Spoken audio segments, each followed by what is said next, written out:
Hi everyone, a warm welcome to all my amazing nursing students and wonderful viewers from every background. Once again, welcome back to my channel, Nursing Tutorials.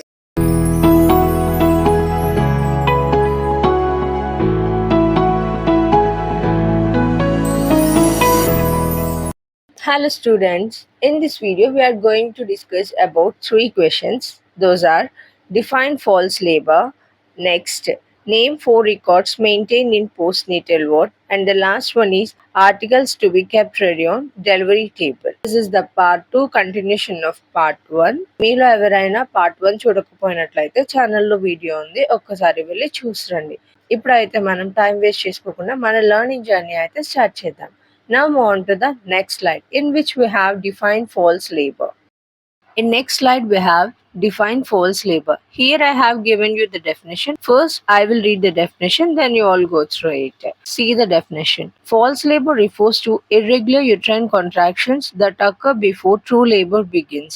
These contractions, also known as Braxton Hicks contractions, are usually mild, infrequent, and unpredictable. Unlike true labor, they do not lead to cervical dilatation or effacement. False labor pain may subside with rest, hydration, or a change in position. Students, మనం ఈ definition చదువుతున్నప్పుడే most of the meaning ఏంటి అనేది ఇప్పటికే అర్థమైపోయి ఉంటుంది. నేను చాలా సింపుల్ గా 3 పాయింట్స్ లో అయితే చెప్తాను, వినండి. ఫస్ట్ ఆఫ్ ఆల్, ఈ ఫాల్స్ లేబర్ ని ఎప్పుడు మనం ప్రెగ్నెంట్ ఉమెన్ లో చూస్తూ ఉంటాము అని అంటే అరౌండ్ 28 వీక్స్ అంటే 7th మంత్ లో ఉన్నప్పుడు ఈ ఫాల్స్ లేబర్ పెయిన్స్ అనేవి ప్రెగ్నెంట్ ఉమెన్ సెన్స్ చేయగలుగుతారు అన్నమాట. నెక్స్ట్ పాయింట్ వచ్చేసరికి ఏంటి, false labour is also known as Braxton Hicks contractions. ఎందుకు అనంటే ఈ ఫాల్స్ లేబర్ లో వచ్చేసరికి యుట్రైన్ కాంట్రాక్షన్స్ అనేవి ఇర్రెగ్యులర్ గా ఉంటాయి, అలాగే చాలా mild and not at all strong, whereas compared to the true labour pains or contractions. ఈ true labour pains or contractions తో కంపేర్ చేస్తే ఇవి చాలా మైల్డ్, ఇన్ఫ్రీక్వెంట్, ఇర్రెగ్యులర్ గా, పెయిన్లెస్ గా ఉంటాయి అన్నమాట. ట్రూ లేబర్ పెయిన్స్ కి వచ్చేసరికి ఏంటంటే కాంట్రాక్షన్స్ అనేవి ఎవ్రీ 5 to 10 minutes కి ఒక కాంట్రాక్షన్ ఉంటుంది. At the same time those are strong with painful sensation అన్నమాట. నా moving to the last point. ఈ లాస్ట్ పాయింట్ లో ఏంటంటే ఫాల్స్ లేబర్ పెయిన్స్ వచ్చేసరికి ఎన్ని వీక్స్ ఆఫ్ ప్రెగ్నెన్సీ ఏ మంత్ లో చూస్తాము అనేది అయితే చూసాం కదా, బట్ ఎందుకు వస్తాయి అని అంటే ప్రెగ్నెంట్ ఉమెన్ డీహైడ్రేటివ్ గా ఉన్నా లేదా స్ట్రెస్ ఫీల్ అయినా ఓవర్ ఫిజికల్ యాక్టివిటీ ఏమైనా చేసినప్పుడు ఈ ఫాల్స్ లేబర్ కాంట్రాక్షన్స్ అనేవి మనం ప్రెగ్నెంట్ ఉమెన్ లో చూస్తూ ఉంటాం. ఈ ఫాల్స్ లేబర్ కాంట్రాక్షన్స్ ని రెడ్యూస్ చేయడానికి ప్రాపర్ రెస్ట్ తీసుకుని హైడ్రేటివ్ గా ఉండి పొజిషన్ లో డిస్కంఫర్ట్ ఉంటే పొజిషన్ ని చేంజ్ చేసిన వెంటనే ఫాల్స్ లేబర్ కాంట్రాక్షన్స్ అనేవి రెడ్యూస్ అయిపోతాయి అన్నమాట. I think you all understand what I explained you. Now move on to the next slide. In next slide we have question number 3, that is name 4 records maintained in postnatal ward. I think ఇప్పటికి వచ్చి ఎవరైనా post natal ward లో postings అయ్యి ఉంటే మీకు తెలిసే ఉంటుంది ఏమేం రికార్డ్స్ అక్కడ మెయింటైన్ చేస్తారు అనేది.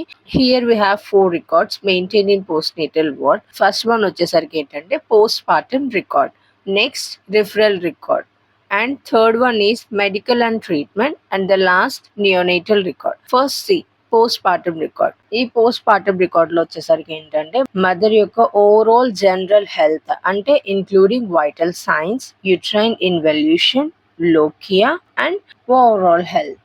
వైటల్ సైన్స్ అనేవి మా అందరికీ తెలుసు అని అనుకుంటున్నాను. Next uterine involution. ఇన్వల్యూషన్ అంటే ఏంటంటే the process where the uterus turns into its normal size. Normal size కి రిటర్న్ అయిపోవడాన్ని యుట్రైన్ ఇన్వల్యూషన్ అని అంటాం అనమాట. ఈ యుట్రైన్ ఇన్వల్యూషన్ లో కూడా 2 టైప్స్ ఉన్నాయి, ఇన్వల్యూషన్, సబ్ ఇన్వల్యూషన్ అని కూడా ఉంటుంది. నెక్స్ట్ లాట్రాన్ వీడియోస్ లో అయితే నేను లేబర్ గురించి డిస్కస్ చేసినప్పుడు క్లియర్ గా అయితే ఎక్స్ప్లెయిన్ చేస్తాను. నెక్స్ట్ లోకియా వచ్చేసరికి వెజైనల్ డిశ్చార్జ్ అంటే ఏంటి, డెలివరీ అయిన తర్వాత ఏదైతే బ్లడ్, మ్యూకస్, యుట్రైన్ టిష్యూస్ అనేవి combinedly we call it as lochia అన్నమాట. ఈ డిశ్చార్జ్ అనేది ఓవర్ టైమ్ ఉండగా కలర్ అనేది చేంజ్ అవుతుంది. ఫస్ట్ రెడ్, పింక్, వైట్, ఆ తర్వాత కొన్ని వీక్స్ లోనే ఈ డిశ్చార్జ్ అనేది స్టాప్ అయిపోతుంది. సో ఒకసారి రిపీట్ చేస్తాను, వినండి. పోస్ట్ పార్టమ్ రికార్డ్ లో వచ్చేసరికి overall condition of the mother అంటే including vital signs, uterine involution, lochia and general health of a mother అన్నమాట. నెక్స్ట్ వచ్చేసరికి రిఫరల్ రికార్డ్. ఈ రిఫరల్ రికార్డ్ అనేది ఏంటంటే హయ్యర్ సెంటర్స్ కి రిఫర్ చేయడానికి ఈ రిఫరల్ రికార్డ్ అనేది యూజ్ అవుతుంది అన్నమాట. ఇందులో వచ్చేసరికి ఏంటి, బేసిక్ డెమోగ్రఫిక్ డీటెయిల్స్ అనేవి ఫిల్ చేసి ఆ next why we need that higher facility అంటే రీజన్ రాసి, హిస్టరీ ఆఫ్ ట్రీట్మెంట్ ప్రీవియస్ గా ఏమేం ట్రీట్మెంట్ అయితే న్యూ బోర్న్ కావచ్చు, మదర్ కావచ్చు, అంటే న్యూ బోర్న్ కంటే ఏమి ఇస్తామో వ్యాక్సిన్స్ అట్లా, మదర్కి అయితే ఏవైతే ఫ్లూయిడ్స్, మెడికేషన్స్, ఓరల్ మెడికేషన్స్ ఏమైతే ఇచ్చావో వాటన్నిటిని నీట్గా డాక్యుమెంట్ చేసి విత్ డాక్టర్ నోట్స్తో కానీ నర్సెస్ నోట్స్తో కానీ పేరప్ చేసి మదర్ని అయితే మనం రిఫర్ చేస్తాం అనమాట హయ్యర్ సెంటర్స్. నెక్స్ట్ వచ్చేసరికి ఏంటి, మెడికేషన్ అండ్ ట్రీట్మెంట్. సో ఈ మెడికేషన్ అండ్ ట్రీట్మెంట్లో ఏవైతే drugs, prescribed drugs or fluids ఏవైతే వెళ్ళాయి ఇన్ టైంలో నర్సెస్ నోట్లో మనం రాస్తూ ఉంటాం కదా, దాన్ని ఇక్కడ ఫైర్ చేస్తాం అన్నమాట. Next neonatal record. ఈ నియోనేటల్ రికార్డ్లో వచ్చేసరికి అక్కడ పోస్ట్ పార్టమ్ రికార్డ్లో మదర్ యొక్క ఓవరాల్ కండిషన్ అయితే, ఇక్కడ ఈ నియోనేటల్ రికార్డులో న్యూ బోర్న్ యొక్క ఓవరాల్ జనరల్ హెల్త్ కండిషన్ అంటే vital science, feeding patterns and general health status అనేది ఈ రికార్డ్ లో డాక్యుమెంట్ చేస్తారు అన్నమాట. ఈ 4 రికార్డ్స్ గురించి మీ అందరికీ అర్థమైంది అని అనుకుంటున్నాను. Now move on to the next question. Our fourth question is, list the articles to be kept ready on delivery table. ఈ క్వశ్చన్ వచ్చేసరికి మీకు చాలా అంటే చాలా ఇంపార్టెంట్. ఇటు ఎగ్జామ్ పర్పస్ కావచ్చు, ప్రాక్టికల్ పర్పస్ కావచ్చు. ఈ క్వశ్చన్ లేకుండా థర్డ్ ఇయర్ ఓబీజీ అయితే అస్సలు కంప్లీట్ అవ్వదు. Everyone read each and every articles and you have to know the each and every pin to pin differences between articles. Okay, articles మధ్య ఉన్న differences and ఏమేమైతే articles use చేస్తారో, most commonly used articles కావచ్చు, రేర్గా use చేసే articles కావచ్చు, ఏవైతే articles అనేవి use చేస్తారో ప్రతిదీ పిన్ టు పిన్ అయితే చదవండి. బికాస్ ప్రాక్టికల్ పర్పస్ తీసుకుంటే ఇటు ఇంటర్నల్ వచ్చేసరికి mechanism of labour, indications, rotations వీటన్నిటి గురించి అడిగితే, అటు ఎక్స్టర్నల్ వచ్చేసరికి ఫీటల్ హెడ్ అండ్ ఇన్స్ట్రుమెంట్ గురించి అడిగే ఛాన్స్ అయితే ఉంటుంది. So everyone must and should read the complete information about articles. Okay, and there uses, differences between them. ఎవరైతే ఓటీలో పోస్టింగ్స్ ఉన్నారో వాళ్ళకి ఇదంతా ఈజీ. నార్మల్ వార్డ్స్, ఐసీయూస్లో పోస్టింగ్స్ ఉన్న వాళ్ళకి మాత్రం కొంచెం కష్టం, బట్ ఇట్స్ ఓకే, మనం నేర్చుకోవచ్చు. ఇక్కడ వచ్చేసరికి నేనైతే ఏవైతే మోస్ట్ ఇంపార్టెంట్ ఆర్టికల్స్ ఉన్నాయో వాటిలో కొన్ని మాత్రమే తీసుకొచ్చాను.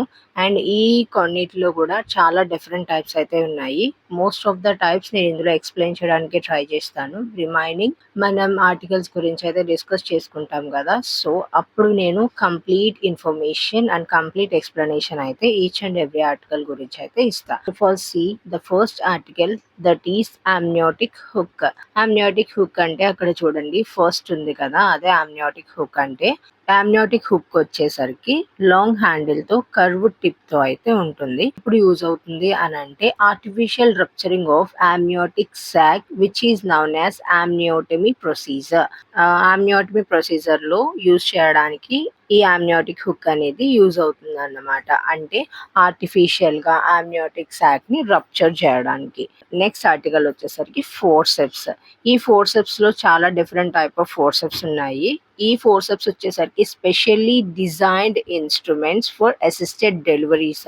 ఆల్రెడీ మీ అందరికీ తెలుసు కదా అసిస్టెడ్ డెలివరీస్ అంటే ఏంటి. ఈ ఫోర్సెప్స్ యూజ్ చేసి కానీ వాక్యూమ్ ఎక్స్ట్రాక్షన్ తో కానీ బేబీని డెలివరీ చేసేదే అసిస్టెడ్ డెలివరీ అని అంటాం. ఈ ఫోర్సెప్స్ లో వచ్చేసరికి సమ్ ఆఫ్ ద టైప్స్ అంటే అరౌండ్ 5 టైప్స్ అయితే నేను మీకు ఎక్స్ప్లెయిన్ చేస్తాను. రిమైనింగ్ ఏమైతే ఉన్నాయో అవి అంత ఇంపార్టెంట్ కాదు, బట్ లాట్రాన్ వీడియోస్ లో వాటి గురించి కూడా అయితే కంప్లీట్ ఇన్ఫర్మేషన్ ఇస్తాను. ఫస్ట్ టైప్ ఆఫ్ ఫోర్సెప్ ఏంటంటే రిగిల్స్ ఫోర్సెప్స్. ఈ రిగిల్స్ ఫోర్సెప్స్ ని సిజేరియన్ సెక్షన్ లో at the same time birth canal లో బేబీ హెడ్ అనేది చాలా లో పొజిషన్ లో ఉంది, దాన్ని ఎక్స్ట్రాక్ట్ చేయాలి, ఎక్స్ట్రాక్షన్ ఈజ్ నీడెడ్ అన్నప్పుడు ఈ రిగిల్స్ ఫోర్సెప్స్ అనేది యూజ్ చేస్తాం. నెక్స్ట్ టైప్ వచ్చేసరికి సిమ్సన్ ఫోర్సెప్స్. సిమ్సన్ ఫోర్సెప్స్ ఏంటంటే ఇంటర్నల్ ఎగ్జాషన్ లో బేబీ హెడ్ ని బర్త్ కెనాల్ నుంచి బయటికి ఎక్స్ట్రాక్ట్ చేయడానికి ఈ సిమ్సన్ ఫోర్సెప్స్ అయితే యూజ్ చేస్తాం. Next Kielland forceps. ఈ నీలాండ్ ఫోర్సెప్స్ ఎస్పెషల్లీ దేనికోసం డిజైన్ చేయబడిందంటే malrotational of fetal head. Fetal head అనేది మాల్ రొటేషన్స్ లో ఉంది, అన్ఫేవరబుల్ పొజిషన్స్ లో ఉంది అన్నప్పుడు నీల్ అండ్ ఫోర్సెప్స్ ని యూజ్ చేసి బేబీ హెడ్ అనేది రొటేట్ చేసి ఎక్స్ట్రాక్ట్ చేస్తారన్నమాట జెంటల్ గా. నెక్స్ట్ దాస్ ఫోర్సెప్స్ అనేది కామన్ గా యూజ్ చేసే ఫోర్సెప్స్. ఎవరికైతే మదర్స్ కి స్మాల్ పెల్విస్ ఉంటుందో వాళ్ళకి ఈ దాస్ ఫోర్సెప్స్ అనేది యూజ్ చేస్తారు. నెక్స్ట్ టక్కర్ ఎంసీ లేన్ ఫోర్సెప్స్ ఎప్పుడు యూజ్ చేస్తారు అని అంటే prolonged second stage of labour అనేది ప్రొలాంగ్ అవుతుంది అన్నప్పుడు క్విక్ గా అండ్ సేఫ్ గా డెలివర్ చేయడానికి టక్కర్ ఎంసీ లేన్ ఫోర్సెప్స్ ని యూజ్ చేస్తారు. And one more important feature వచ్చేసరికి ఏంటంటే ఈ టక్కర్ McLean forceps and Simpson forceps అనేది సిమిలర్ గా ఉంటాయి with little differences. These are the some type of forceps used commonly in assisted deliveries. ఇంకా చాలా డిఫరెంట్ టైప్ ఆఫ్ ఫోర్సెప్స్ అయితే ఉన్నాయి. నేను వాటన్నిటిని అయితే ఇప్పుడు మెన్షన్ చేయలేదు. లాటర్ ఆన్ వీడియోస్ లో అయితే చెప్పినట్టుగా కంపల్సరీ ఎక్స్ప్లెయిన్ చేస్తాను. అండ్ అక్కడ చూస్తే నేను ఒక్క ఫోర్సెప్ అంటే ఒక్క టైప్ కి సంబంధించిన ఫోర్సెప్ మాత్రమే పిక్చర్ ఇవ్వడం జరిగింది. రిమైనింగ్ వాటికి లాటర్ ఆన్ వీడియోస్ లో అయితే ఇస్తాను. ఓకేనా? అక్కడ నేను ఇచ్చిన పిక్చర్ వచ్చేసరికి Simpson forceps. Okay, now move on to the next ఆర్టికల్లో ఏంటంటే సిజర్స్ వచ్చేసరికి 4 టైప్స్ ఉన్నాయి. First one is episiotomy scissors, next umbilical cord scissors, third one suture scissors, fourth one dressing scissors. Episiotomy scissors ఏంటంటే episiotomy జరిగినప్పుడు repair చేయడానికి, okay, sutures వేయడానికి అయితే ఇది యూజ్ అవుతుంది. నెక్స్ట్ అంబ్లికల్ కార్డ్ సిజర్స్ వచ్చేసరికి అంబ్లికల్ కార్డ్ ని కట్ చేయడానికి లేదా క్లాంప్ చేయడానికి అయితే యూజ్ చేస్తారు. థర్డ్ వన్ వచ్చేసరికి సూచర్ సిజర్స్. ఈ సూచర్ సిజర్స్ వచ్చేసరికి ప్రొసీజర్ జరుగుతూ ఉన్నప్పుడు అండ్ ఆఫ్టర్ ప్రొసీజర్ తర్వాత అయినా సరే సూచర్స్ వేయడానికి, రిమూవ్ చేయడానికి, ఓకే, హోల్డ్ చేయడానికి అయితే యూజ్ చేస్తారు. And the last one is dressing scissors. ఇవి ఏంటంటే బ్యాండేజెస్ ని కావచ్చు, ఓన్ డ్రెస్సింగ్ చేయడానికి అయితే ఇవి యూజ్ అవుతాయి. Move on to the next slide. In next slide we have speculum, laparoscopic sponges and sutures. Speculum లో వచ్చేసరికి ఏంటంటే 2 టైప్స్ ఉన్నాయి. ఆ 2 టైప్స్ యొక్క పిక్చర్స్ అనేవి నేను ఇక్కడ ఇచ్చాను, ఒకసారి చూడండి. అందులో ఒకటి ఏంటంటే Cusco's speculum and the next one is Sim speculum. Both are having similar functions. So వీటి ఫంక్షన్స్ వచ్చేసరికి ఏంటంటే first one to examine vagina or cervical or vaginal examinations లో అయితే యూజ్ చేస్తారు. నెక్స్ట్ పాప్స్మియర్ టెస్ట్ లోను. నెక్స్ట్ డ్యూరింగ్ ఐయుడి ఇన్సర్షన్ అంటే intrauterine devices insertions లో ఈ స్పెక్యులమ్స్ అనేవి యూజ్ అవుతాయి. ఓవరాల్ వెజైనల్ ప్రొసీజర్స్ ఏవైతే ఉన్నాయో వాటన్నిటిలో కస్కస్ అండ్ సిమ్ స్పెక్యులం అనేది యూజ్ చేస్తారు. Okay, next laparoscopic sponges.